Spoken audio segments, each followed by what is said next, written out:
Pain came first, sharp and cold-like. Needles pushing through every muscle. David Reed tried to move his fingers and felt nothing, tried to open his eyes and saw only blur, somewhere in the fog of his mind. He knew this feeling. Cryosleep recovery, the worst part of deep space travel. But something was different this time. Something warm pressed against his left arm, something that breathed in slow, steady rhythm. His vision cleared in patches, white ceiling, medical equipment, the hum of life support systems, standard recovery room on any colony station. But that warmth remained, and now he felt it on his right side too. Two sources of heat, two patterns of breathing that were not his own. David turned his head and his breath caught. Two dragons lay curled against him. Small ones barely the size of large dogs. One had scales black as space itself, absorbing the medical bay lights. The other shimmered copper red, like cooling metal fresh from a forge. Both had their eyes closed, their necks stretched across his body as if holding him down or holding him safe. "You are awake," the voice came from somewhere above. David looked up to see a tall bird-like creature standing at the foot of his bed, feathers covered its body in shades of gray and white, and its eyes were large and round. "I am Whistler. I run this station." David tried to speak. His throat was dry, and the words came out rough. "What are these?" "Dragons, specifically redstone dragons. Native to this world." Whistler moved closer, its head tilting in that way birds do. "They have been here for 17 days waiting for you." "Waiting? I don't understand." Whistler pulled up a chair and sat. Though its body was not built for human furniture, "You were supposed to wake 3 months ago. There was a malfunction. Your cryopod, you went into deep sleep. Protocol, we could not wake you safely. So we waited." The creature paused, looking at the dragons. "These two arrived 8 weeks ago, hatchlings, abandoned in the southern valleys. We found them near death." David felt the black dragon shift against him. Its breathing changed, became lighter, waking up. "Our previous human crew member, Robert, cared for abandoned creatures. He found these two, brought them here, nursed them back to health." Whistler's voice grew softer. "Robert died 4 weeks ago.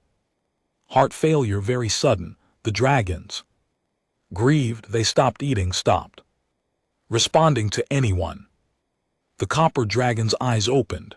They were gold, bright and clear. They focused on David's face, and something in that gaze made his chest tighten.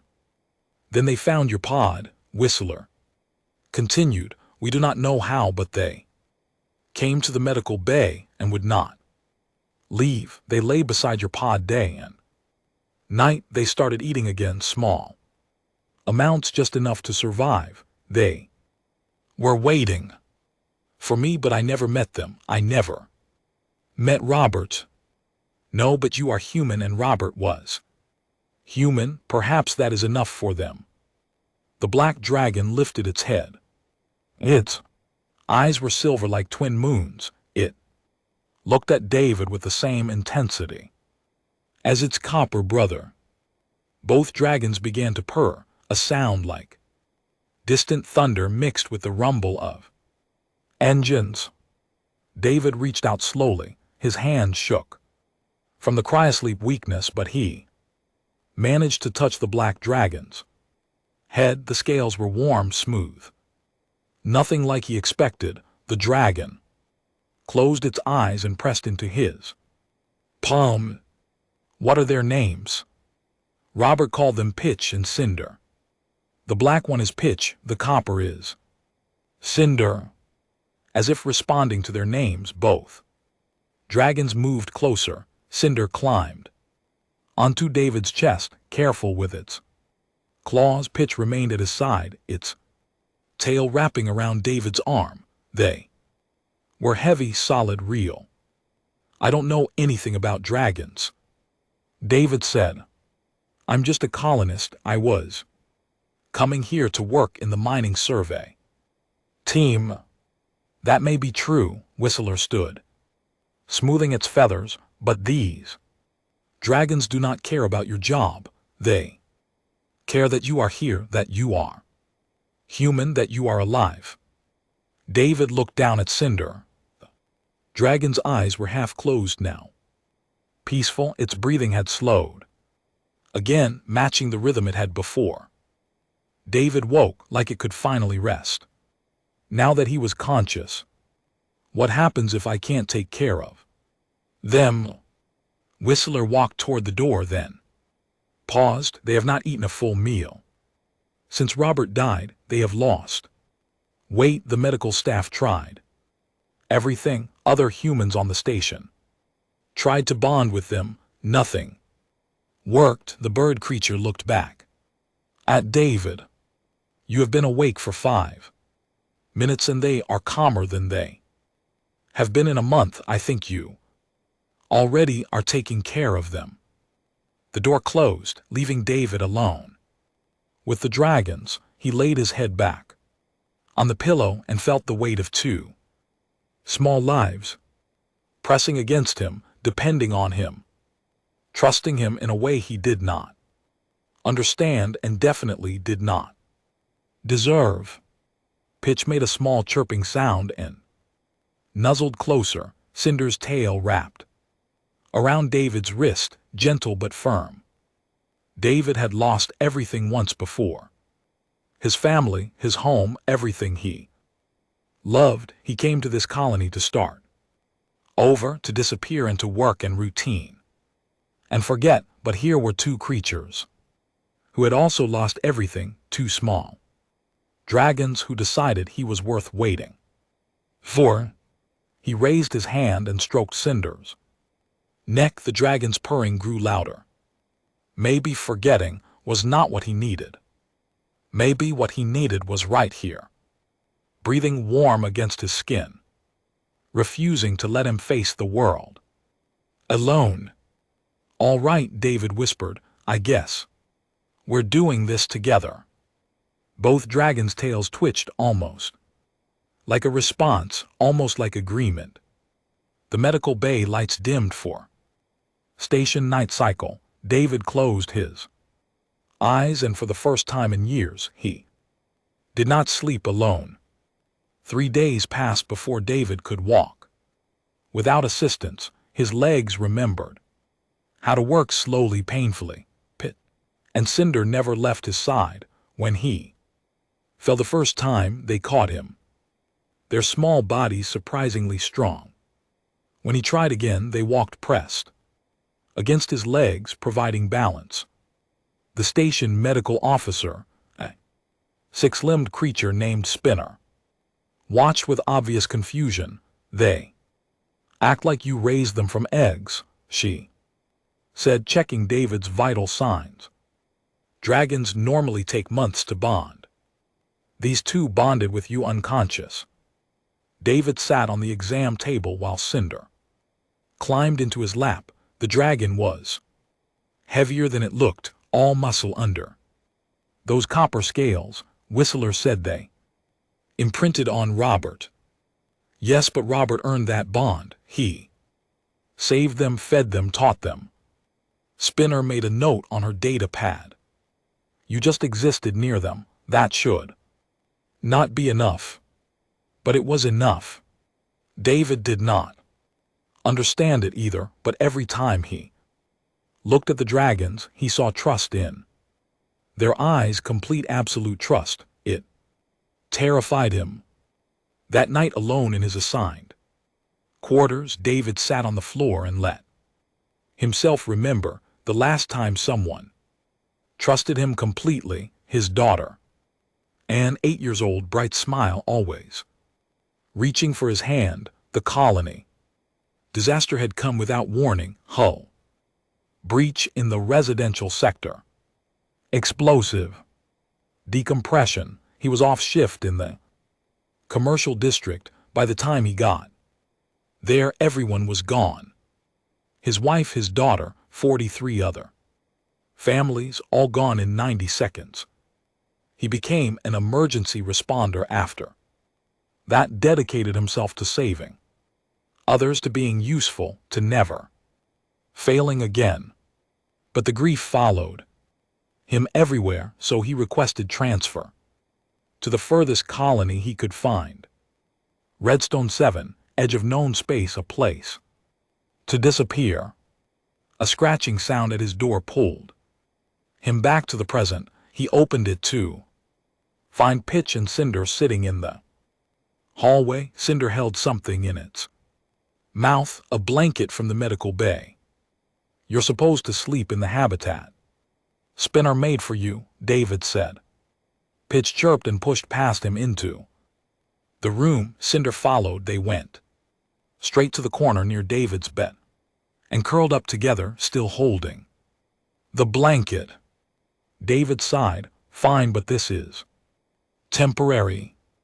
It was not temporary. Every night after that, the dragons appeared at his door. Every morning, they woke him with gentle nudges.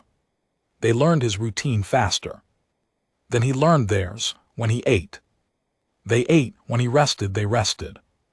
When he worked on his physical therapy exercises, they mimicked his movements, turning it into a game. The other station residents noticed.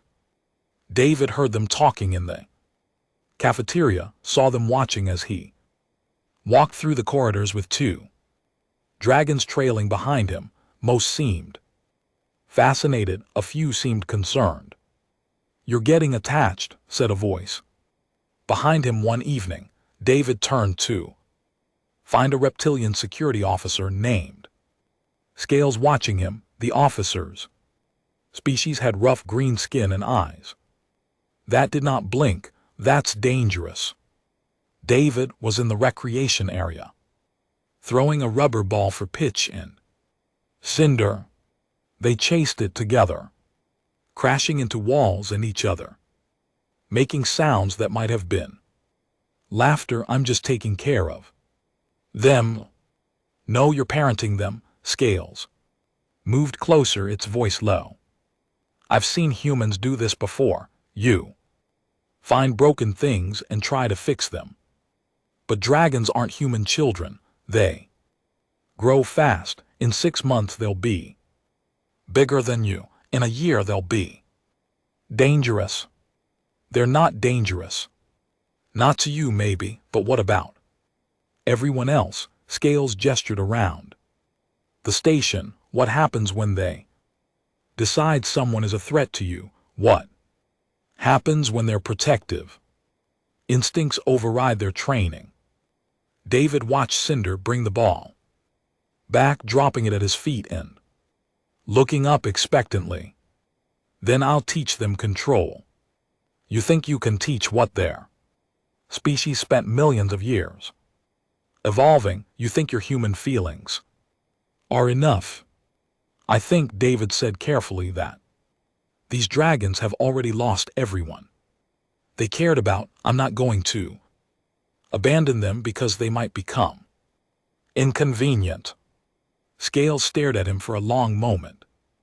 Then it made a sound like grinding rocks. "Laughter maybe." Robert said the same thing. He was wrong too, but at least he had training in xenobiology. "What do you have?" David picked up the ball and threw it. Again, both dragons raced after it, Pitch using its wings to glide over a bench while Cinder scrambled around it. They were playing, learning, growing. "I have experience with loss," David said quietly. "I know what it feels like to have no one. I know what it means when someone chooses to stay." Scales left without another word. David stayed in the rec area until the dragons were exhausted, panting, and happy. He carried them back to his quarters. One under each arm. They were getting heavier, growing, just like Scales said. But growth was not the same as danger. Growth was natural, necessary. David had stopped growing after the disaster. Stopped changing, stopped feeling. Stopped trying, he just went through motions day after day, waiting for nothing in particular. Now he had two small dragons sleeping in his quarters, two lives that needed him to be better than he was, to be present, aware, caring, things he thought he had lost the ability to be. Cinder shifted in sleep, making soft dream sounds. Pitch's tail twitched, chasing something. In dragon dreams, David sat on his bed and watched them. Maybe Scales was right, maybe he was getting too attached, maybe he was trying to fill a hole that could not be filled. But when Pitch opened one silver eye and looked at him, when Cinder's tail reached out to wrap around his ankle, even while sleeping, David knew the truth. He was not trying to fill anything. He was trying to build something new. Something that had nothing to do with the past and everything to do with two creatures who decided he was worth their trust. And maybe, just maybe, they were right. The station library was quiet, except for the hum of environmental systems. David sat at a terminal, scrolling through xenobiology files on redstone. Dragons. Pitch lay across his feet, warm weight keeping them pinned to the floor. Cinder perched on the desk beside the monitor, watching the screen with curious golden eyes. Dragon development stages, dragon dietary needs, dragon social structures. The files contained facts and figures, scientific observations, and behavioral studies, but none of it felt right. None of it matched what David saw when he looked at Pitch and Cinder. The files said dragons were solitary hunters, but these two refused to be apart. The files said dragons bonded slowly over months of careful interaction, but these two bonded in days. The files said dragons could not learn complex communication, but when David said come, they came. When he said wait, they waited. They understood tone, gesture, emotion. You look frustrated. Whistler appeared at the library entrance, moving with that silent grace birds often had. The information is not helpful. David leaned back in his chair. The information is fine for normal dragons, but Pitch and Cinder aren't normal. No, they are not. Whistler came closer, examining the screen. They have experienced trauma, loss, survival. Against odds, these things change a creature. So what do I do? The files don't cover this. Whistler's head tilted. What would you do with a human child in the same situation? David blinked. I'd give them structure, routine, make them feel safe, let them know they're not alone. Then do that.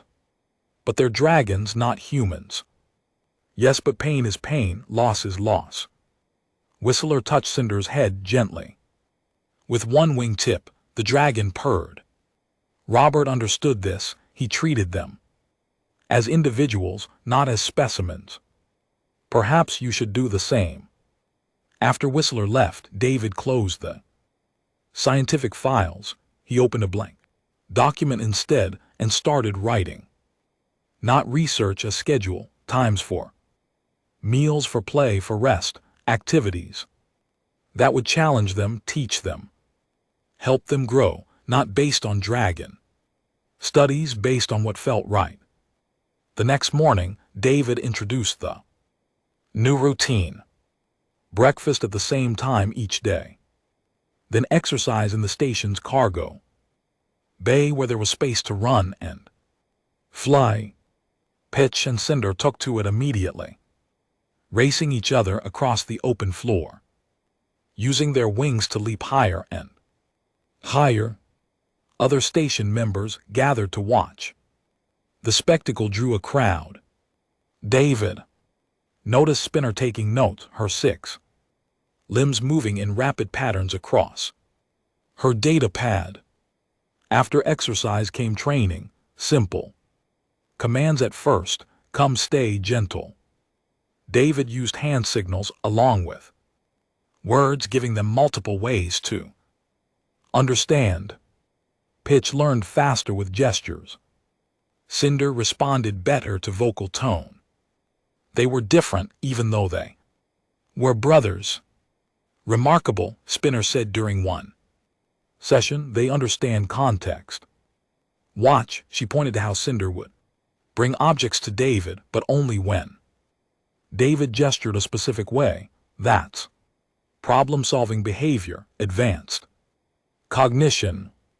They're smart, David said. I don't think anyone gave them credit for that.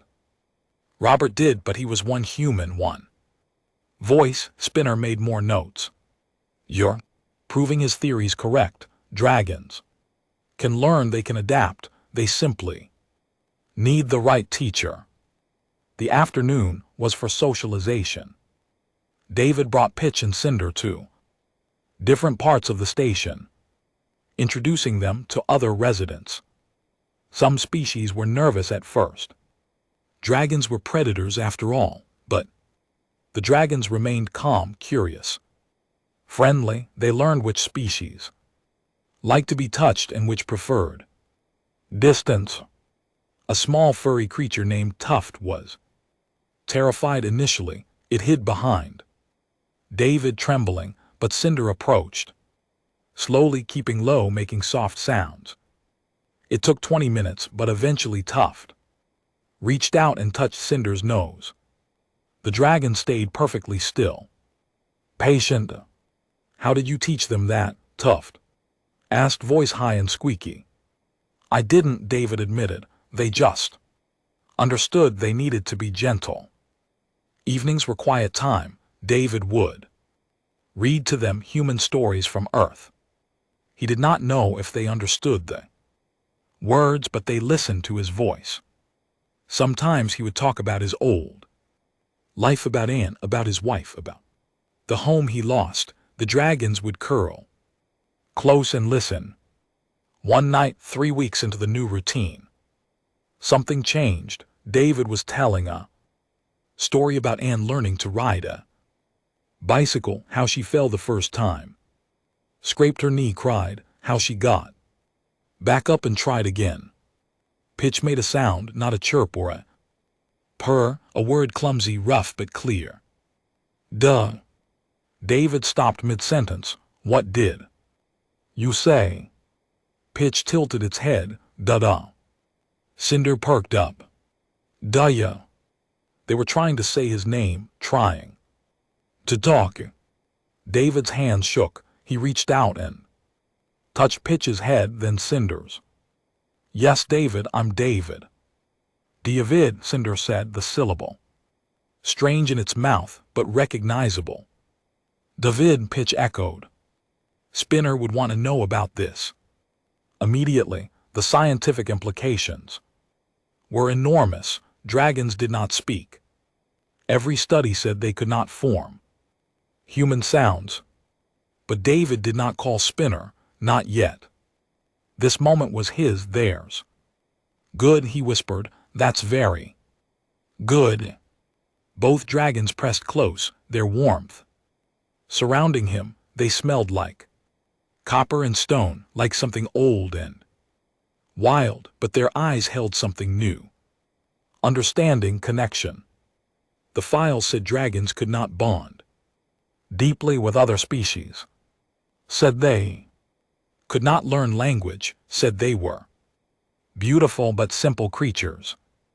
The files were wrong. David wrapped his arms around both dragons, and they wrapped around him. Return, tails and wings creating a small shelter in the middle of his quarters. David, safe, Cinder said. Safe, Pitch agreed. David closed his eyes and held them tighter for the first time since the disaster, since losing everything. He felt it too. Safe. The alarm ripped through the station. Like a scream, red emergency lights flooded every corridor. David jerked awake, his emergency response training kicking in before his mind fully processed what was happening. Breach alert, hull integrity compromised, all personnel to emergency stations. Pitch and Cinder were already on there. Feet scales raised, eyes alert. They had grown over the past 2 months. Pitch now reached David's waist, Cinder slightly larger. Both moved with deadly grace that still surprised him. David grabbed his comm unit. Whistler. What's happening? Static, then Whistler's voice sharp with stress. Pirates 3 ships. They docked by force at the western airlock, armed. Boarding party. They want our mineral samples. The station held 6 months of survey results, rare element deposits worth millions, but the station was a research outpost, not a military base. Security consisted of Scales and 2 other officers against trained pirates. They would not last long. Where are you? David asked, pulling on his boots. Command center. We're trying to seal sections, slow them down. An explosion. In the background, they're cutting through bulkheads. David, get to the evacuation pods. Take the dragons and go. What about the research staff? The civilians? They were evacuating them now, but the pods only hold so many. You need to leave. David looked at Pitch and Cinder. Both dragons watched him, reading his body language like they always did. How many people still need evacuation? 23, but we don't have time. They'll be here in minutes. David's mind raced. His emergency response training covered evacuation procedures, crowd management, crisis coordination. He had led evacuations before, had saved people before, but that was years ago, before he stopped caring whether he lived or died. Now he had 2 dragons looking at him with absolute trust. 23 people who needed help, a choice. Whistler, can you route me to station-wide comms? What? Why? Do it. A click, then silence. David took a breath. This is David Reed. All civilian personnel, listen carefully. Evacuate through the eastern corridor, not the western. Move in groups of 5. Stay quiet. Help anyone who can't move quickly. Security will guide you to the pods. He pulled up a station map on his wall. Terminal. The pirates were cutting through from the west. If the civilians went east and looped around through the maintenance tunnels, they could reach the pods without being detected. Scales, can you hear me? The security officer's voice came through. Yes. What are you doing, human? Buying you time. Get those people out. I'll handle the distraction. With what? You have no weapons, no training. David looked at Pitch and Cinder again. I have what I need. He cut the comm before Scales could argue. The dragons moved closer, sensing his change in mood, his fear, his determination. We're going to do something dangerous, David said. Both dragons tilted their heads. There are bad people on the station. They want to hurt our friends. We need to stop them. Bad, Cinder said. The dragons' vocabulary had grown to nearly 50 words. Yes, bad, dangerous. Pitch growled low and rumbling. Protect. Protect David, Cinder added. No, protect everyone, but stay with me. Stay close, understand? Both dragons nodded, a gesture they learned from watching humans.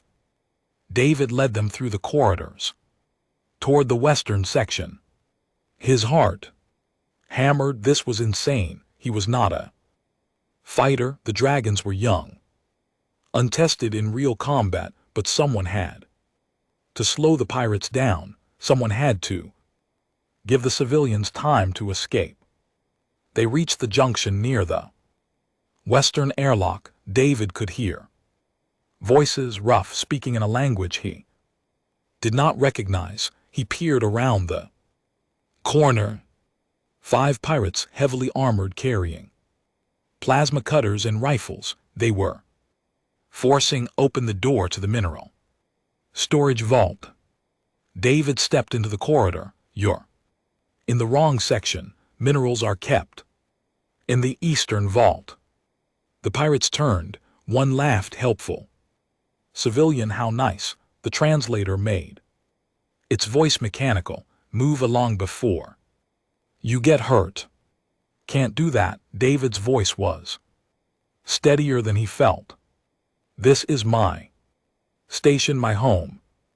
Your home is about to have new management. The lead pirate raised its weapon. Last chance to walk away. Pitch and Cinder stepped out from behind David. They had grown, but next to armored pirates with guns, they looked small, vulnerable. The pirates laughed harder. Pet lizards. This is your defense. David felt the dragons tense beside him. Felt their muscles coil. They're not pets, they're family.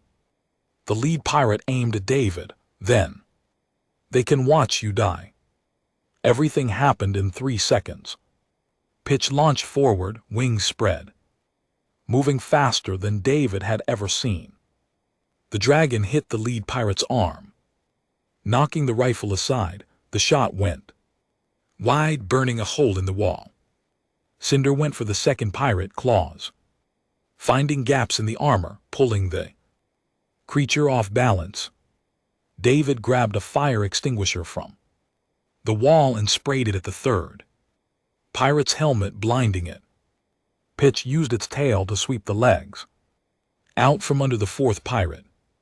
Cinder breathed fire for the first time, a small jet of flame that made the 5th pirate stumble backward in surprise. The dragons were not fighting to kill. They were fighting to disable, too frightened to create chaos, just like David taught them in their play fighting games. Control, not destruction. Fall back, the lead pirate shouted. Retreat to the ships. They ran, actually ran, 5 armed pirates fleeing from 2 young dragons and 1 unarmed human. David's legs gave out. He sat hard on the floor, adrenaline shaking through him. Pitch and Cinder rushed over, checking him for injuries, making worried sounds. I'm okay, he said. You did good, so good. His calm crackled. David, they're leaving. The pirates are retreating. Whistler sounded amazed. All civilians are in the pods. Everyone is safe. What did you do? David wrapped his arms around both dragons. They wrapped around him in return, purring with relief and pride. We protected our family, he said. The repair crews worked for 2 days. Straight, sealed bulkheads, fixed cut walls, replaced damaged systems. Station had survived, but barely. David helped where he could, though his expertise was in emergency response, not engineering. Mostly he stayed out of the way and kept Pitch and Cinder calm. The dragons were different after the fight, more alert, more protective. They watched doorways, listened to footsteps, positioned themselves between David and any stranger who approached. It worried him. He did not want them living in fear, but he did not know how to explain that the danger had passed. On the 3rd day, a new ship docked. Unmarked, elegant, Whistler met the visitor at the airlock and brought them straight to David's quarters. The visitor was unlike any species David had seen, crystalline, geometric, like a living sculpture of light and angles. It moved without walking, simply gliding across the floor. Its voice came from everywhere and nowhere. I am Prism, Galactic Council. Investigator. The being shifted colors from clear to pale blue. I am here to understand what happened. David stood, gesturing for the being to enter. Pitch and Cinder growled softly. It's all right, David told them. This is a guest. Prism examined the dragons with what might have been curiosity, hard to tell. With a crystalline being, fascinating. The reports did not mention their size. They have grown. They grow fast. What reports? The pirate incident has attracted attention. This is the 4th time this year that a human-operated station has successfully repelled hostile boarding. Prism settled into a shape like a chair. Though it did not need one, the council wants to know why. Whistler entered behind Prism, looking nervous. I told them about your coordination, your evacuation procedures. I just did what anyone would do, David said. No. Prism's color shifted to amber. Interviews with the crew reveal something more. You organized 23 different species during a crisis. You kept them calm. You made them work together. This is not normal. David sat down and the dragons immediately flanked him. I used to be an emergency responder. I know evacuation protocols. Protocols are not what saved this station. Prism extended something like a hand, and a holographic display appeared. Images of other stations, other incidents. Station Gamma 9, human administrator named Helen. Pirates attacked. She coordinated 3 different species to defend the station using maintenance equipment. No casualties. Another image. Station Outpost 47, human named Peter. Hostile alien fauna breach. He organized the residents into protection groups based on their natural abilities. Everyone survived. More images, more stories, all involving humans, all involving successful defense or evacuation under impossible circumstances. The pattern is clear, Prism said. Humans have a unique ability to create cohesion among diverse species during crisis situations. You see individuals, not categories. You adapt your approach to each person's needs. That's just basic respect, David said. Basic to you, perhaps. Revolutionary to the galaxy. Prism's colors rippled like water. Most species interact well with their own kind. Some can work with 1 or 2 other species, but humans can work with anyone. You find common ground where others see only difference. Spinner entered the room, having been listening at the door. It's not just crisis situations. Watch how David trains the dragons. He treats them as individuals. Pitch learns differently than Cinder. David adapted his teaching for each one. Yes. Prism turned to the dragons. These 2 should not be able to speak. Dragon vocal anatomy cannot form human words, yet they do because they're human. Taught them it was possible and they believed him. Cinder looked at Prism. David teaches. We learn.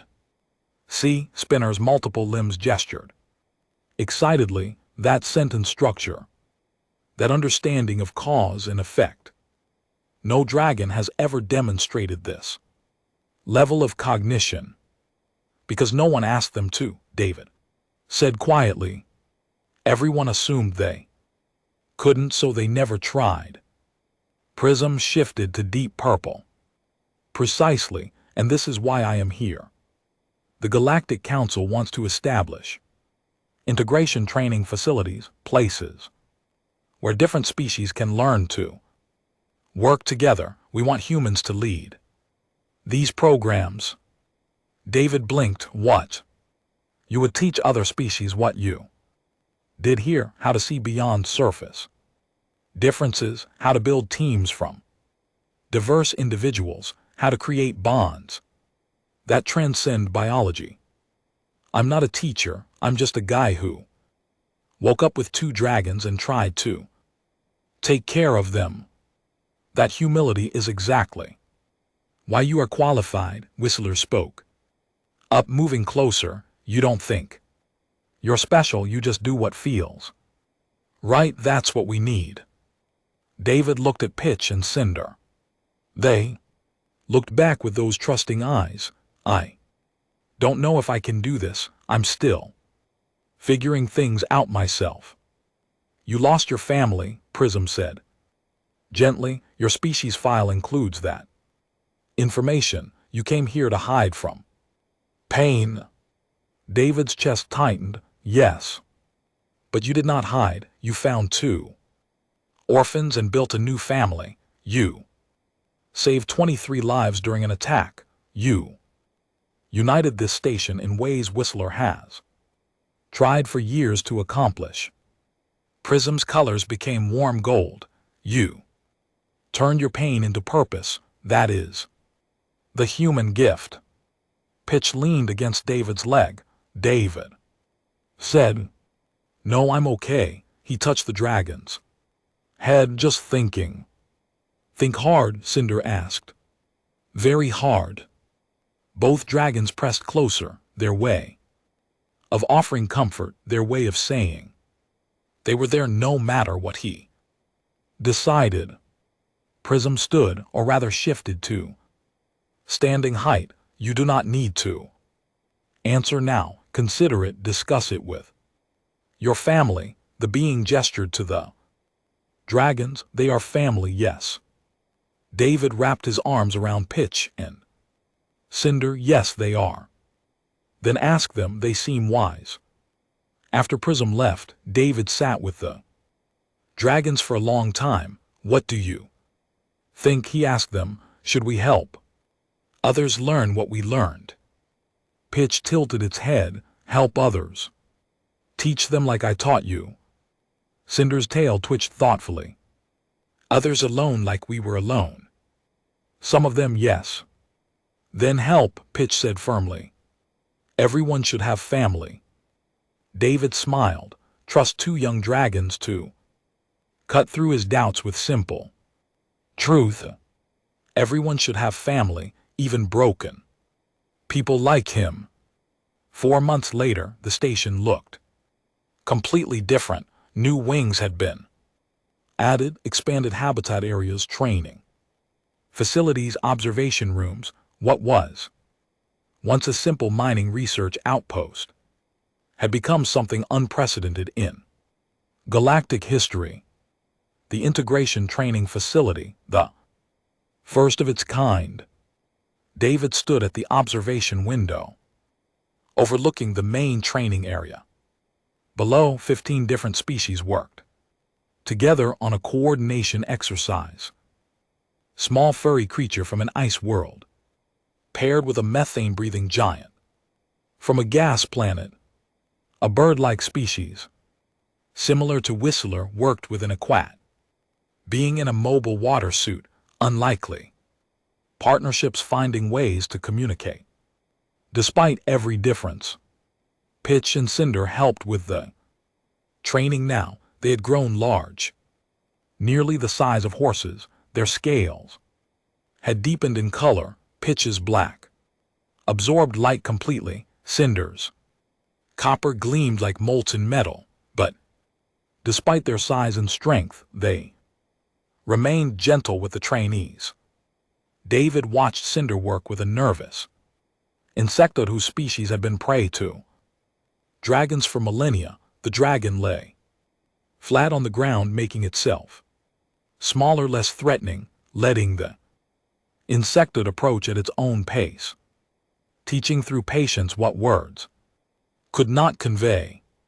It still amazes me, Whistler said, joining David at the window every time. I see it. How did you know this would work? I didn't. I just knew that fear comes from not understanding. Once you understand someone, really understand them, fear becomes respect. Below, the insectoid touched cinders. Nose, the dragon purred and the insectoid's antennae quivered with what looked like joy. You have 43 trainees now, Whistler continued, 3 more ships arriving next week with 15 more. The council is requesting you establish 5 more facilities across the galaxy. David shook his head. I can barely manage this one. I'm not qualified to run an entire network. You keep saying that, and yet here you are doing exactly what you claim you cannot do. A young alien approached one of the trainees. It had 6 legs and fur like silver wire. David, can you help? I don't understand how to work with the rock beings. They communicate through vibrations and I cannot feel them. David knelt to the alien's level. What can you feel? Warmth, air movement, touch. Then start there. Touch the ground. Them feel how they move. Air displacement can tell you a lot. David paused. Also ask Pitch to help. Pitch is very good at sensing ground vibrations. The alien's eyes brightened. Thank you. It hurried off toward the training floor. Whistler made that grinding rock laugh. You just taught that being to use a dragon as a translation device. Casual brilliance. It's just problem solving. No, it's seeing possibilities where others see obstacles. David watched as Pitch joined the silver-furred alien, demonstrating how to interpret ground vibrations. The rock beings responded, their movements becoming smoother, more coordinated with the aliens' attempts at communication. Spinner appeared from the medical wing, her data pad showing streams of data. David, you need to see this. Cognitive development measurements from our resident species. She pulled up graphs. Every species here is showing improved problem-solving skills, better communication abilities, higher social cohesion markers. Even the ones who have only been here 2 weeks. Is that unusual? Unusual, it's revolutionary. Spinner's limbs gestured excitedly. These beings aren't changing physiologically, they're changing mentally, learning to think in new ways, and it's spreading. When they return home, they teach others. Whistler nodded. We've received reports, former trainees establishing their own integration programs on their home worlds using your methods. David felt something shift in his chest. Not the old pain, something new. Something that felt like hope. An alarm chimed, not an emergency. The arrival alert, new trainees. David headed to the docking bay with Pitch and Cinder following. The dragons knew the routine now. New arrivals were always nervous. Seeing humans and dragons working together helped ease their fears. The ship docked, the airlock opened. 3 beings emerged. One looked like animated water contained in a mobile suit. Another resembled a small mountain, all gray stone and slow movement. The third was hard to describe, something like living shadow with glowing eyes. All 3 stopped when they saw Pitch and Cinder. They're safe, David said, stepping forward. This is Pitch and Cinder. They're part of our teaching staff. The water being's translator crackled. Dragons, we came here to learn from humans, and you have dragons. Yes, they learned from me. Now they teach others. Impossible. Dragons are predators. They cannot be teachers. Cinder walked forward slowly. Not impossible, just different. The dragon's speech had improved dramatically. We teach patience, understanding, protection. The three new arrivals stared in silence. You speak, the shadow being whispered. Dragons do not speak. They didn't, David said, until someone believed they could. That's what we do. Here, we believe in possibilities. Pitch moved to stand beside Cinder. You are scared, we understand scared. We were alone once, not alone anymore. You won't be alone either.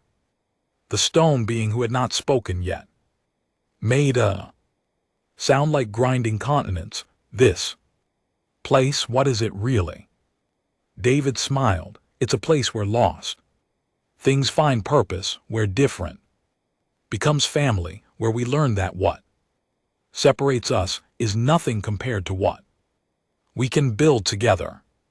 He looked at Pitch and Cinder, at Whistler, at Spinner, at all 43 trainees working in the training area, at the staff members from 12 different species who now called this station home. It's a place where we stop being alone. The water being moved closer. Can you teach us this? Can you teach us to be like you? I can't make you like anyone else, but I can help you become better versions of yourselves. David gestured toward the facility. We all can, that's the point. We learn from each other. As the new trainees entered the facility, David felt Cinder's tail wrap around his wrist. Pitch pressed against his other side, their way of saying they were proud, their way of saying they understood. He had come to this station to disappear, to hide from pain and loss. Instead, he found two orphan dragons who refused to let him fade away, who showed him that broken things could heal, that family was not always blood, that purpose could grow from the deepest grief. A message arrived on his comm from Prism. The council was approving 5 more facilities. They wanted David to train the humans who would lead them. David looked at the training floor, at all the unlikely friendships forming, at all the barriers being broken down one conversation at a time. He opened the comm. Tell the council. Yes, we'll do it, but we're doing it our way, the way that honors every individual, the way that builds bridges instead of walls. Pitch and Cinder purred in unison. The way that turns pain into family, loss into purpose, ending into beginning. The way forward together.